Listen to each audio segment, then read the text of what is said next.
This week's episode on Spikes and Gills is going to be about a black bear I shot on the very last day of Maine's baiting season on black bear. You won't want to miss this, so don't go anywhere. This episode starts right now.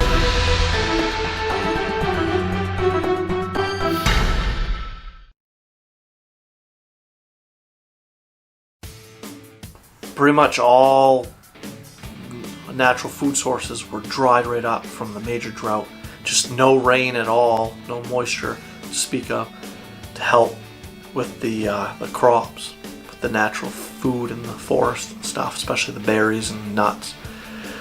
So it was supposed to have been a pretty good year to bait black bear. The bear should have been feeding heavily on everyone's bait sites. They sure as heck weren't coming to mine very often. I might have been lucky to have had one black bear at 2 of my 3 bait sites once a week. The honey hole bait site might have gotten hit a couple times a week, and that was it. So I didn't have many black bear to choose from to harvest to begin with, and I was getting skunked each evening I was sitting at any one of the bait sites. I actually chose to hunt the honey hole bait site, which was the most active, and each evening I sat over the bait. I wouldn't see a thing, just no bear. For some odd reason, I might have had a black bear visit to the 2 new sites once a week. The honey hole bait site, which I expected bear to visit every day, I might have had bear on the honey hole bait site twice a week, if that. And I don't know why. It was a really dry year. What natural food sources there were, especially the acorns and beech nut, they were falling early and getting consumed really quickly, so that natural food was down. So obviously you'd think black bear would be hitting bait sites really hard because they'd be really hungry. You'd think so. They sure as heck weren't coming to my baits. I mean, I probably was doing something wrong. I don't know what. I mean, I pretty much bait the same way each year, and with a fair amount of success. I mean, my track record is I harvest a black bear every other year. That's pretty decent, I would say. But I could have been doing something majorly wrong to have been screwing up my bait sites for there not to be much bear action at my baits. But I don't know what those mistakes could have been. But anyways, so to make a long story short, I was getting skunked each evening sitting any one of the bait sites. I pretty much hunted mostly at the honey hole bait site, which was the most active bait. But each evening I sat at that bait site, I got skunked. Wasn't seeing any black bear. So the season was waning on, and just no action to speak of. And so the last day of the season was approaching fast, and my hopes were way down. I was not expecting to shoot a black bear at all. It was the last thing on my mind that I thought I would accomplish. And so here it is, the last day of Maine's black bear baiting season, and this hunt starts right now.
This is me walking into my honey hole bait site, and it's quite a walk in.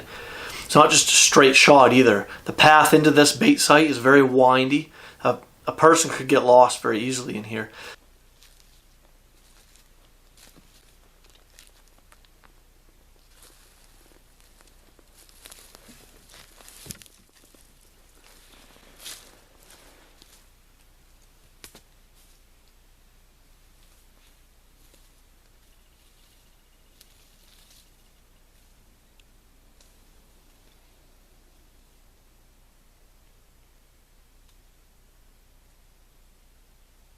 There's ample water close by, other natural food sources, all sorts of reasons for there to be black bear in this area. Just a great area for black bear.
The black bear was slightly quartered to me. I did hold tight to that leg, to the crease of that leg, and I saw that arrow slip in there beautifully to get lung and liver. most hunters out there always say, when in doubt, back out. And I did have a little smidgen of doubt about my shot being good enough to kill that bear, and quickly anyway. And I wasn't 100% confident that that bear would be completely dead, and I didn't want to go rushing in after it and bump it up and scare it away and run the risk of losing the bear altogether. So I backed right out of there, gave the bear overnight. I went back in good and early the next morning, brought my friend Dan, and here's me and Dan walking into the site now to go look for this bear. What was that? You coming? I'm filming you trying to get that through the woods. Can you smell it? You can smell the bait. Can you smell it?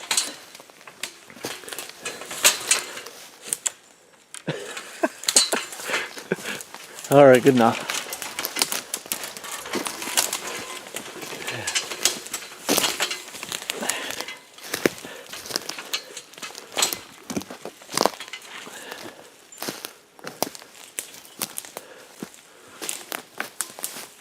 There we go. We might have to consider a different option. Pretty thick in here. Yeah.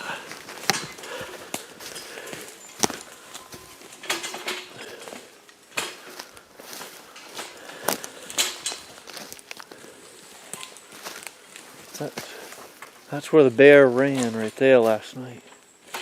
Ran right through there. There's where I was sitting. That's where I was set up with the ghost blind right there.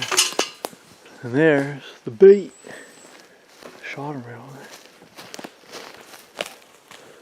there. Alright. Dan and I searched high and low, far and wide for this black bear. We could not find my bear.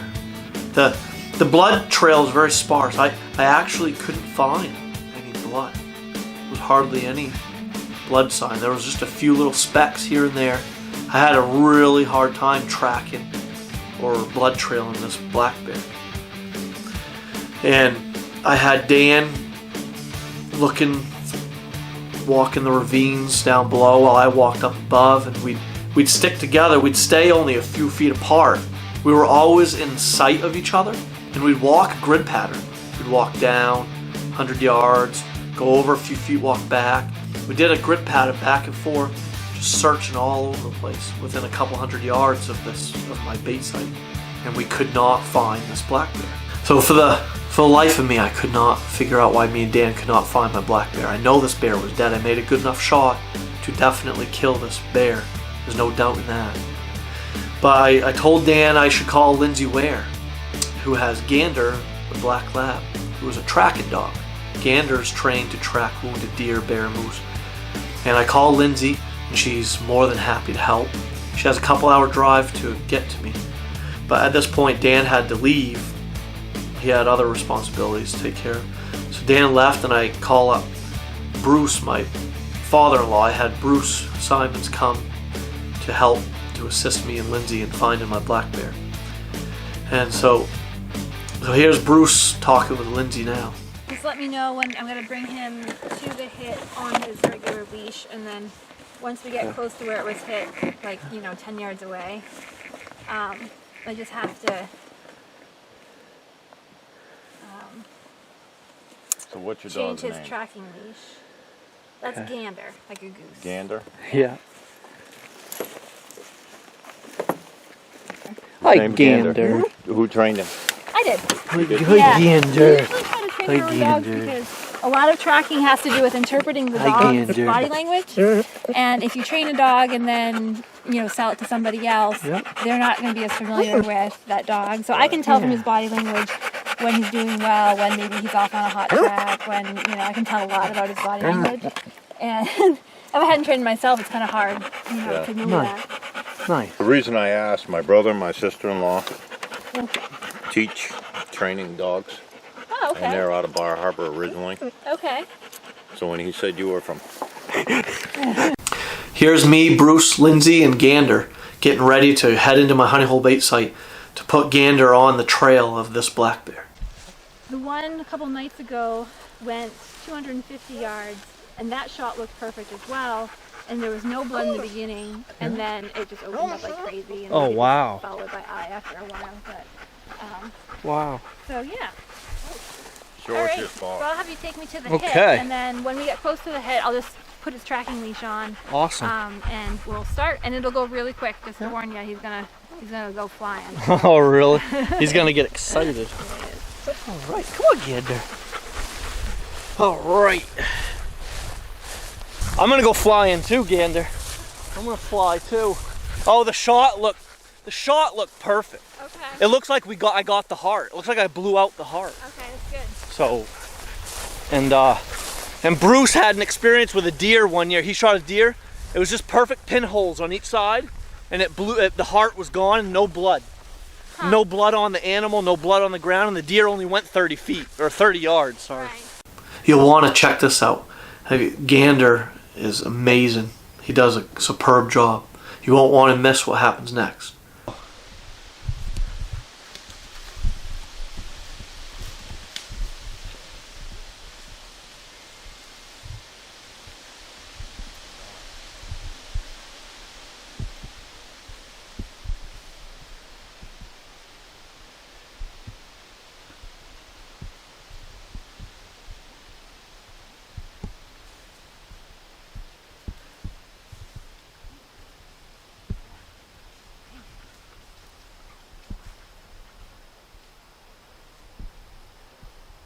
That's okay. He's right in line where the bear ran.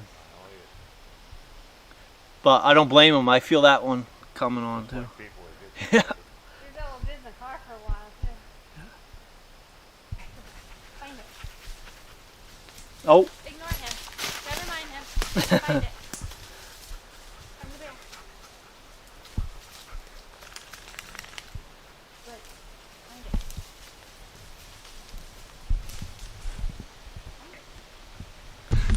Bruce, how awesome is that?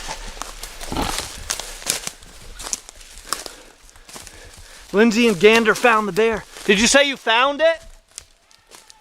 You found the bear. Gander. Yes. United bloodtrackers.org. Check them out. Donations only. UnitedBloodTrackers.org. Lindsay and Gander gets the job done, finds my bear. I recommend hitting a little higher and get some lung in there so you have a blood. Oh, here's the bear. Way to go, Gander. I didn't see a drop of blood. Not a drop of blood? I didn't see one. I Wow. was fast, so I might have missed it, but Wow. good. Bruce, get out of the way. Get out of the way, Bruce. You're in the way. Let Gander do his thing. Give me 5, Gander. Give me 5. Give me 5. Thank you, Lindsay. Oh, you're welcome. Thank I'm so you. glad. Thank you. I'm glad we were able to help. Good job. Oh, just Gander. a tiny bear. That's okay. I'm just glad we found him. Yeah, it's great. And they coat on it. Oh, there's blood there. So he was bleeding somewhere? Yeah. Right there. Point to it. Yeah, right there. But Yeah. the thing is, too, their coats, like his coat is sopped up with blood, so it prevents it from falling down on the ground, you know? Yeah. Their coats are like paintbrushes. And it's like you said, shot was perfect. Well, last day bear right there. I mean, not a bear that I would have passed on early in the season, but He won a lot further than what I figured. he did. A lot smaller. Way to go, Gander. Good job, Gander. Good job. What a good boy. And that's so awesome that Gander got on that bear like lickety split. The bear actually died only 100 plus yards behind my bait site. Lindsay says that this is very common, happens a lot. But I am extremely thankful for Lindsay Ware and her tracking dog Gander. They did a superb job. Very appreciative of them taking the time to drive so far to come help. And here's Lindsay explaining a little bit about the UnitedBloodTrackers.org and about what their organization is about. Would you like to share anything about the United Blood Trackers? Sure. So United Blood Trackers is actually a national organization, and our mission is to promote resource conservation through the use of trained tracking dogs like Gander Nice. to aid in the ethical recovery of large game. Awesome. And we do this by, of course, being trackers and helping out hunters, but we also help with legislation in other states where they may not allow this, so trying to get it legalized in places where it's not, and also just trying to educate hunters and other trackers in blood tracking. Right on. Thank you so much, Lindsay You're and very Gander. welcome. So Thank glad you, we could help. Gander. Thank you, buddy. All right. And there. Buddy. Your dog is awesome.